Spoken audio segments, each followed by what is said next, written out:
don't think anybody had this matchup on their bingo card heading into the season. Tonight, we will have the Blazers and Suns on the line.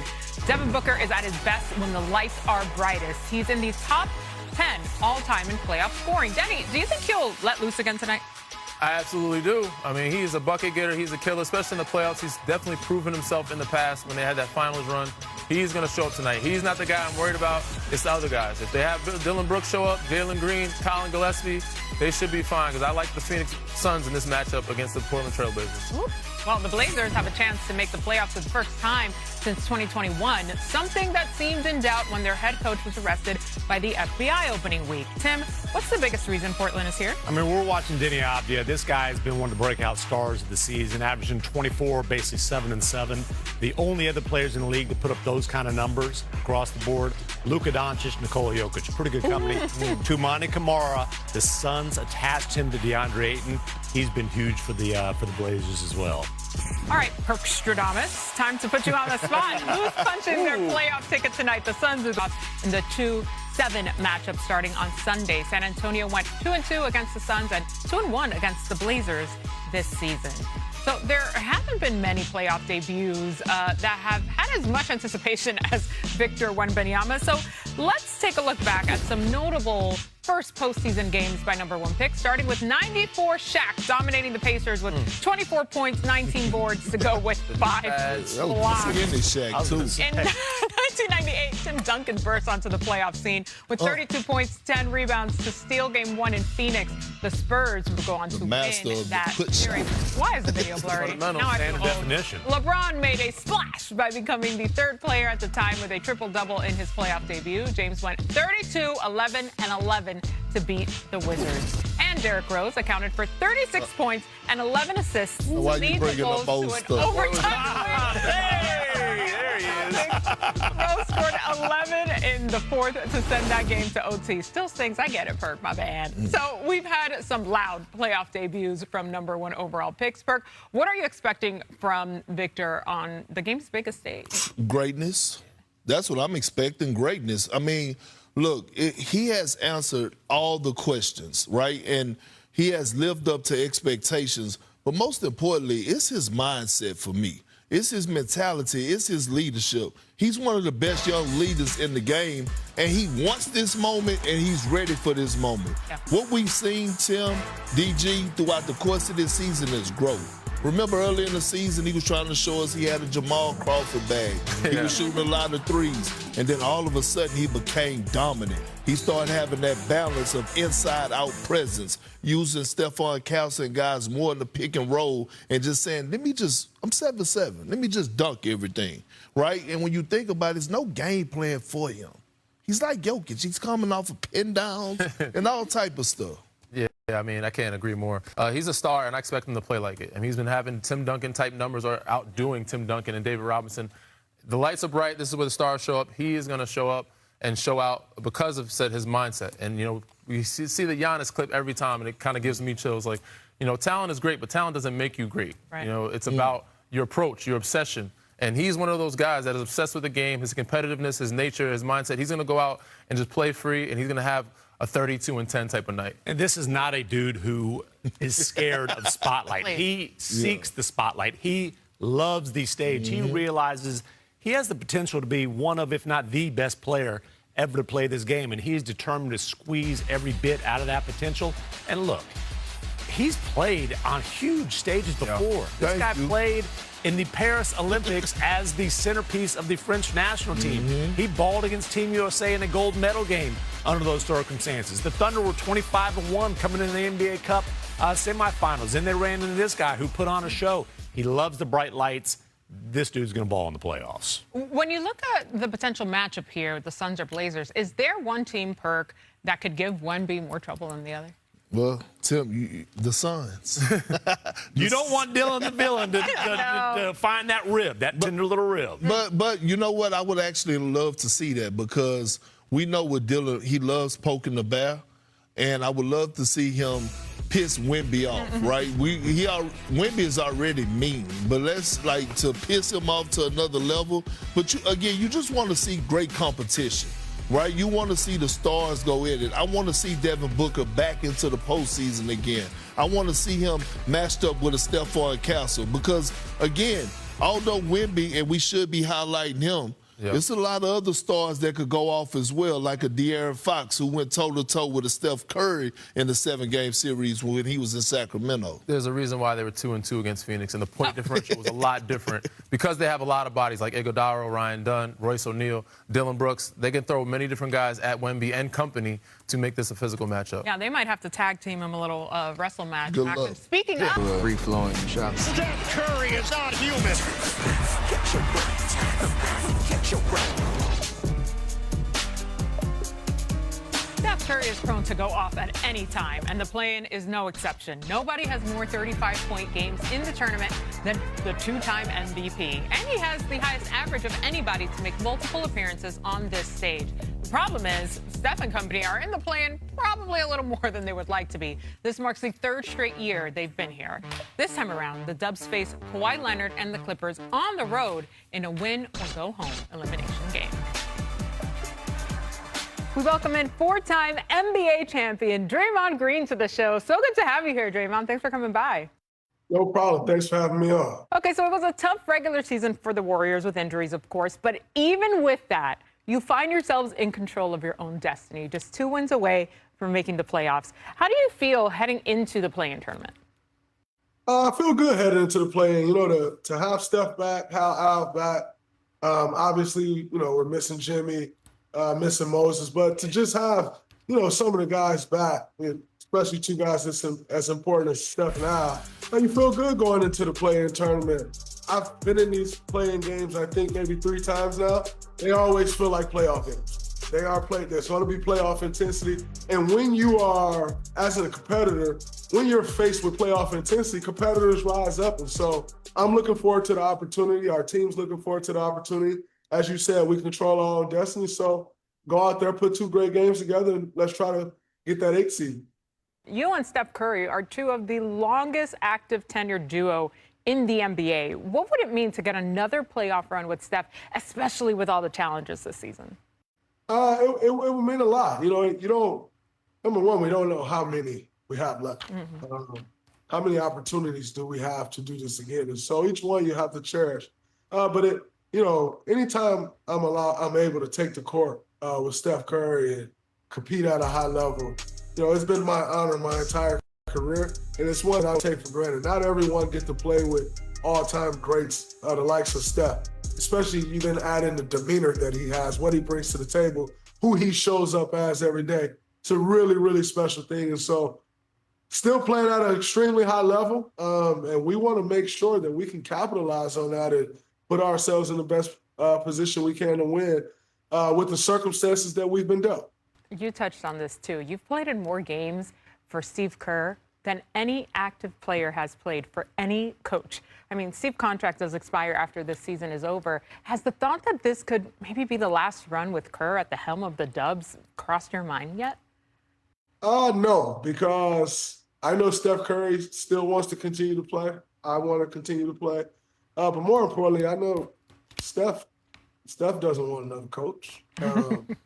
I would say to myself, but I don't mean that as much as Steph does.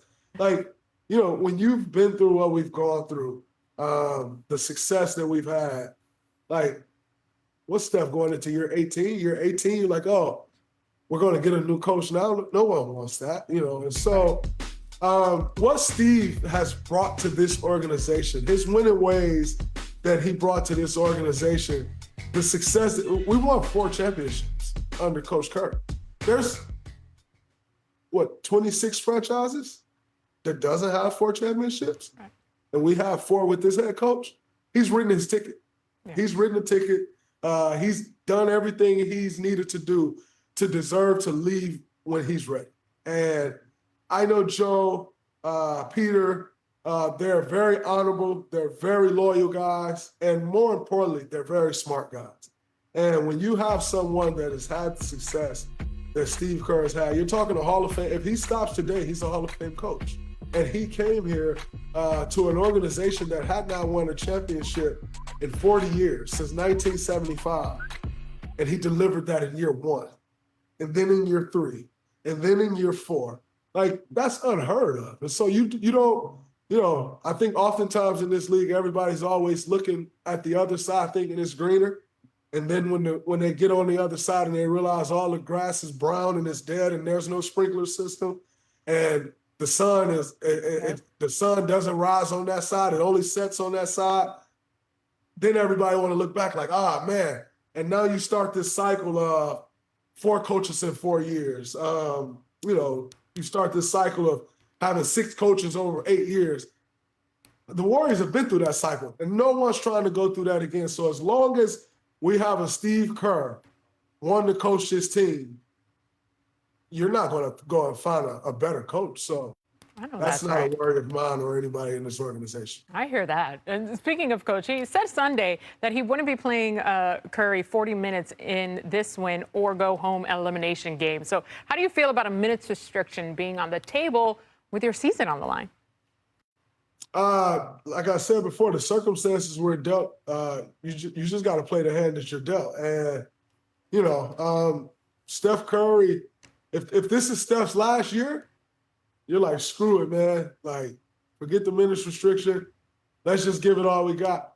This isn't Steph's last year. We got the best medical staff in the business, led by Rick Celebrini. He's always going to make the right decision. He's always going to do things for the right reason. And there's alignment across our organization. And what's best for Steph Curry wouldn't be throwing him out there for 40 minutes in a playoff game, having been played 4 games in the last 2.5 months. So he's going to give what he can. And it's on the rest of us to pick up the slack where he can't give and make sure we keep it going when he's not out there on the floor. You talked on this show last year about the importance of making all defense 10 times in your career, something only legends of the game have done before. Do you remember that group of 5 players to make all defense at least 10 times? Absolutely. You're talking Kobe Bryant, Tim Duncan, Kareem Abdul-Jabbar, Scottie Pippen, and Kevin Garnett. Come on. Like Easy day. These are all first ballot Hall of Famers. These are all, you're talking top 3 players at their positions. These are all-time greats. For my name to possibly sit next to theirs, to possibly be mentioned in the likes of those guys, like, what an honor. Coming into the NBA, the question was, what position would he guard? To end my career on a list like that with those 5 guys would be one of the biggest honors of my life. And so I've put the work in. I've worked hard at it. I think I've put a great display of defense on again this year. And I hope the voters feel that I'm worthy of an all-defensive team selection, because I think, you watch the film, I think I definitely do that at a very high level still to this day. Do you think there's any single player left that makes a bigger defensive impact than yourself? It's hard to say Victor Wembanyama doesn't. Just the way, I think one thing that I do defensively that, you'll never be able to quantify is I'm a positional defender, so I'm not giving you your spots that you want to get to. I like to deter shots. I'm not Victor Wembanyama's height, right? So I'm not going to block every shot. Right. So I want to get myself into a spot to where you can't even get to the shot. And I think that type of anticipation is sometimes tough to quantify. Well, when you look at a Victor Wembanyama, he is one that does that same thing, but in a different way. Because all of a sudden, the guy gets to the hole, and whereas you usually just take that shot, you see a lot of times guys see him in the area, they just dribble the ball out, right? And so to sit and say today that my defense is more impactful than Victor Wembanyama's, I think that would be a lie, and I've never been one to not be honest. So I wouldn't put myself above him, but I wouldn't put myself below anyone else. Is there anybody on the offensive side of the ball that's more dangerous than Steph? No, I don't think there's anyone on the offensive side of the ball that's more dangerous than Steph. We see Steph get guarded differently than anyone in the NBA. You're talking people grabbing him, holding him, sending 2 and 3 people at him. No one draws that type of attention in the NBA when they don't have the ball. People are terrified of him and he doesn't have the ball and he can't score. He does not have the basketball in his hand, and people are terrified. There's no one else in NBA history that they run through the paint and the whole defense shift, and this guy doesn't have the ball. And so I don't think we'll ever, in the history of basketball, see anyone guarded like Steph Curry's guarded. That's the respect level that he's gained from opposing coaches, from opposing players. And so to say that there's someone that's a tougher guard in the NBA, I'm going to have a hard time agreeing with that one. Yeah, no, facts. All right, so it sounds like you like your chances as you head into the postseason here. All right, Draymond, thank you so much. We appreciate your time as always. And, of course, we will be watching closely as we get into the postseason. Thanks for having me. I appreciate it, MJ. The Warriors have won 104 playoff games in the Steve Kerr era. That started with the 2014-2015 season. That's the most in the NBA in this time, and over twice as many as all but two other teams.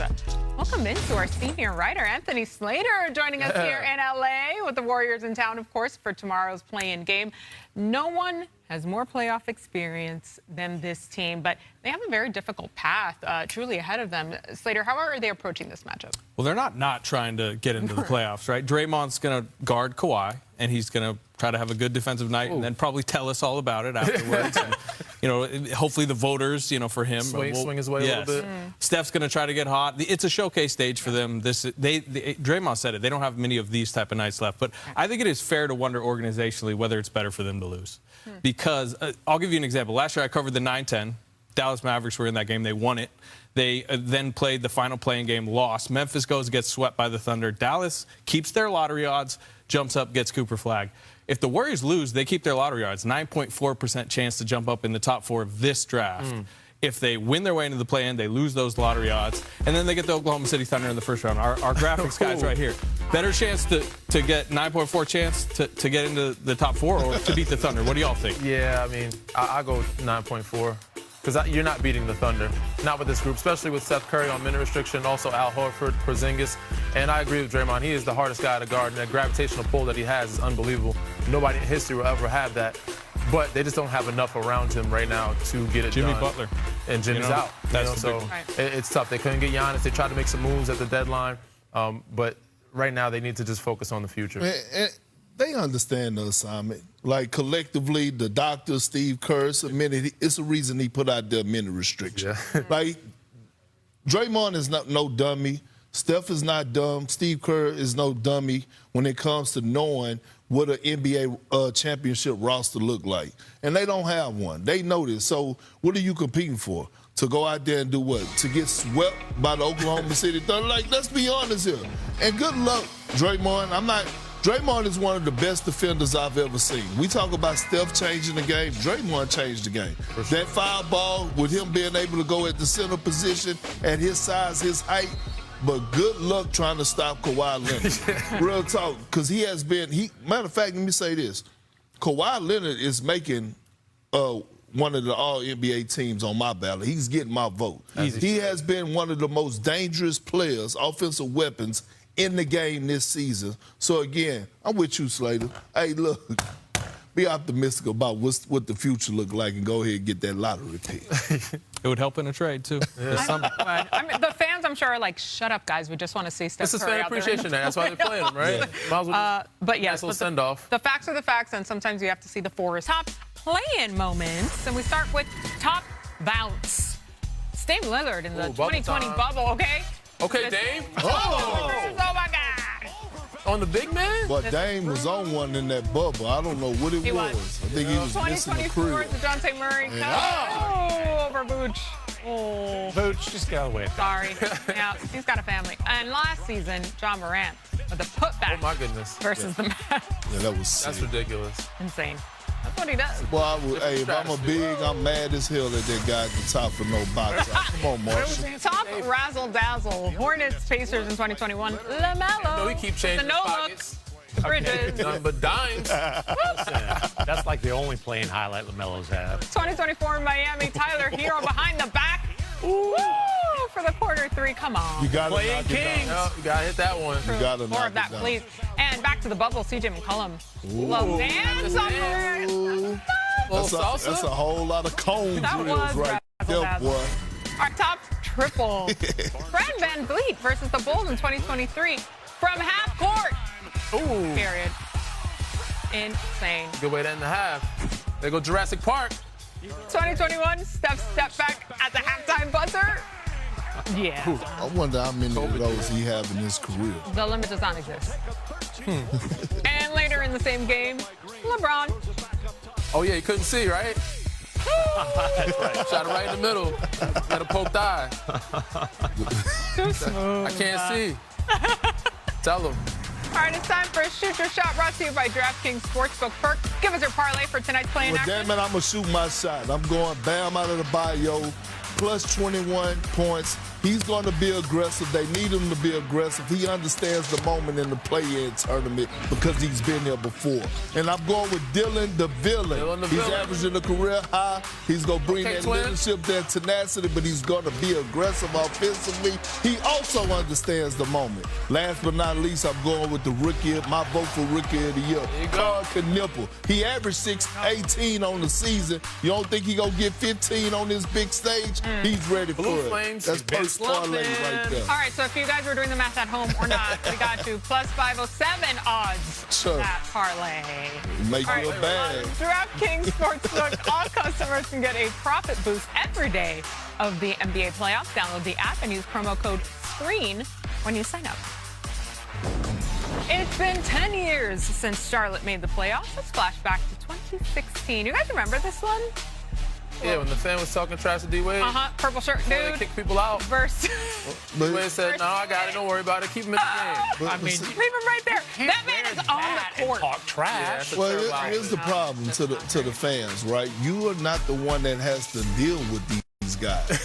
That's the problem. Please sit down, sir. Sit down. You're not helping our team. The Hornets going on with the 9 headband? season playoff drought so much. Like Karate is Kid. the longest active streak in the NBA. Charlotte must beat the Heat and the Sixers' magic loser to prevent it extending to 10 years. All right, Tim, what would be the best story to come out of tonight's game? I mean, the best story is the Charlotte Hornets, the Buzz City Killers, in the midst of this remarkable midseason turnaround, continuing their season. Yeah. And, you know, the Heat, by the way, the curse of 83, they've been Stop it. apart since then. By the way, this is... I rebuke that. This is game 83 of the regular season, or of the season, I should say. I think okay. it'd be How a dare you. fitting end.